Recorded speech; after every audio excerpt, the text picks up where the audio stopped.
Jew does not equal Israel in Romans. How is that possible? I'll explain today on Romans Redux. Let's go back to the script.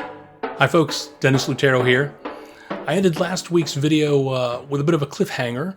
I did a little whiteboard work and showed you this diagram and made the claim that Jews does not equal Israel and that Greeks does not equal Gentiles, and then a couple other things which we'll cover in the coming weeks. But today I want to talk about just that first set, looking at Jews and Israel in Romans and talking about why those actually are not equal terms, regardless of what you may have been told previously. Let's take a look at that diagram. Here's a cleaned up version of it, looking at the relationships between the four groups that Paul uses as group markers in Romans. The traditional view is that Jew actually does equal Israel. And so anytime you say Israel, you mean Jew. Anytime Paul says Jew, he means Israel. Same for Greek and Gentile. The two have been treated as synonymous. I've spent the last 10 years studying, memorizing, and performing the book of Romans as a stage play. And that's what's led me to this understanding that actually those two sets do not equal each other as we've been led to believe. In fact, and again, when you look at Jew plus Greek, which we find in Romans 5 times, where he uses that pairing of Jew and Greek, the assumption is that that pairing means all humanity. It's Paul's way of referring to humanity writ large across the world. But if Jew does not equal Greek, and if Greek does not equal Gentile, that begs the question, then what does Jew plus Greek mean whenever Paul says it? And then finally, the last claim that I made last week was that actually Greek and Israel are the terms that we should be looking at as synonymous. Again, I'll explain all this as we go forward in the coming weeks, but I do want to narrow in on the Jew not equaling Greek. So again, in my experience and in my research, I see Paul as communicating Jew plus Greek, meaning all Israel. So Romans is an intra-Israelite letter. Again, the purpose of Romans Redux is to bring you as the hearer back to that first century audience of Paul and to hear Romans the way his first century hearers would hear it, so that you can better understand it as a letter from start to finish, and then better apply the lessons that we can garner from Romans to our lives today. So we're going to start, as I said, with the Jew not equal to Israel breakdown. So here's the fact of the matter. Again, if you go back to the Old Testament and look at the way those terms are used, Israel has two different meanings that we find in the Old Testament. Israel as the nation as a whole, all 12 tribes, is the first definition. And then after the kingdom divided, the name Israel was applied to the northern kingdom. And so those are the two ways that in the Old Testament we can understand the name Israel. And the same carries over into the New Testament. Let's do a little data analysis in Romans and look at the occurrences of those two words, either Jew or Jews in the plural, and Israel. And if you look, Jew or Jews occurs 11 times in Romans. This timeline is broken up by the chapters in Romans, and you can see each of these points along the way. The bottom numbers are the chapter numbers. The top numbers are the verse numbers in that chapter where Jew or Jews occurs. So you can see quite a concentration in chapter 2, several in chapter 3, and then a big break, and then just 2 more occurrences, one in chapter 9 and one in chapter 10. When we look at Israel, we can see that Israel is not used as a group marker until chapter 9. So we don't see it in the first 8 chapters at all in the book.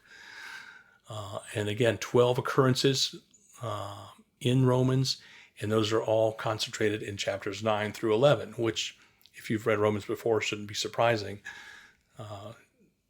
You can see, again, there's a grouping of 5 in chapter 9, just 2 in chapter 10, and another grouping of 5 in chapter 11. Today, what I'd like to do to get towards this Jew not equaling Israel, and begin to show you the evidence why that is the case. We're just going to look at 2 of the Israel occurrences in Romans. And those are the 2 where Israel's mentioned and where there's an Old Testament quote that refers to Israel. So you can see here, we're starting with Romans 9:27 and 28. In that verse, it says, "And Isaiah cries out concerning Israel, though the number of the sons of Israel be as the sand of the sea, a remnant of them will be saved, for the Lord will carry out his sentence upon the earth fully and without delay." This quotation is from Isaiah 10, verses 22 and 23. We can see that it refers to the northern kingdom by going back to Isaiah 9. Isaiah 9:21, the last verse leading into chapter 10, is telling. It says, "Manasseh devours Ephraim, and Ephraim devours Manasseh. Together they are against Judah. For all this his anger has not turned away, and his hand is stretched out still." Now Manasseh and Ephraim, the 2 sons of Joseph, are half-tribes that represent the northern kingdom of Israel. This verse points out their animosity towards Judah, the southern kingdom, and God's anger toward the northern kingdom because of it. Now we can see that that these verses that Paul is quoting from Isaiah 10 are the northern kingdom, also because Isaiah 10 is about the Assyrian conquest and the captivity of the northern kingdom. You look here at Isaiah 10, 5 and 6. "Woe to Assyria, the rod of my anger. The staff in their hands is my fury. Against a godless nation I send them, and against the people of my wrath I command them, to take a spoil and seize plunder, and to tread them down like the mire of the streets." If we look at Isaiah 10, 20 and 21, just before the verses that Paul quotes, it says, "In that day the remnant of Israel and the survivors of the house of Jacob will no more lean on him who struck them, but will lean on the Lord, the Holy One of Israel, in truth. A remnant will return, the remnant of Jacob, to the mighty God." Now, the majority of Old Testament scholars read this as, again, referring to the northern kingdom. So the question is, why would Paul be quoting this verse as a way to refer to Jews? A Jew in the first century would hear this, would know the Old Testament writings, would know Isaiah, and say, "Hey, wait a minute, you can't use that against me. That's northern kingdom. We're not them." All right, so the second verse we're going to look at, where Paul is quoting an Old Testament verse that specifically refers to the northern kingdom, is Romans 11, 2-4. Romans 11, 2-4 says this, "Or do you not know in Elijah what the scripture says, how he pleads to God against Israel? Lord, they killed your prophets, they demolished your altars, and I myself alone am left.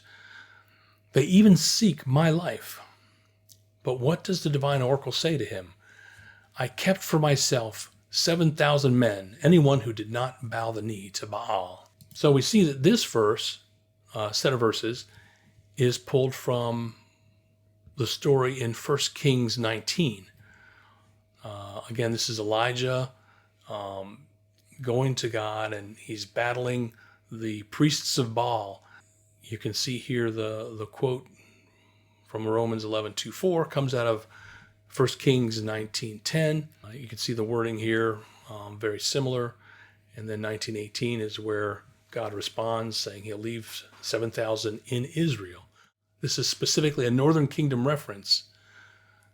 And again, if you're a Jew in the first century and you're hearing this, you're not thinking that Paul is indicting you. You hear the story of what happened in the northern kingdom and immediately separate yourself from that. These two sets of verses, Romans 9:27-28 and Romans 11:2-4, show examples where Paul is using Old Testament references that specifically call out the northern kingdom, which is one of those two definitions of Israel that we talked about. Now, what about the other 9 or 10 references to Israel in Romans? The rest of them are frankly ambiguous, but they're ambiguous in this way. They can be taken to mean Israel, the northern kingdom, or they can be taken to mean all Israel, all 12 tribes. But none of them can be taken to mean Jews as a subset of Israel. Next time, we'll dig into the outstanding scholarship of Jason Staples and see how his research defines Jew and Israel in the first century. We'll see you next time.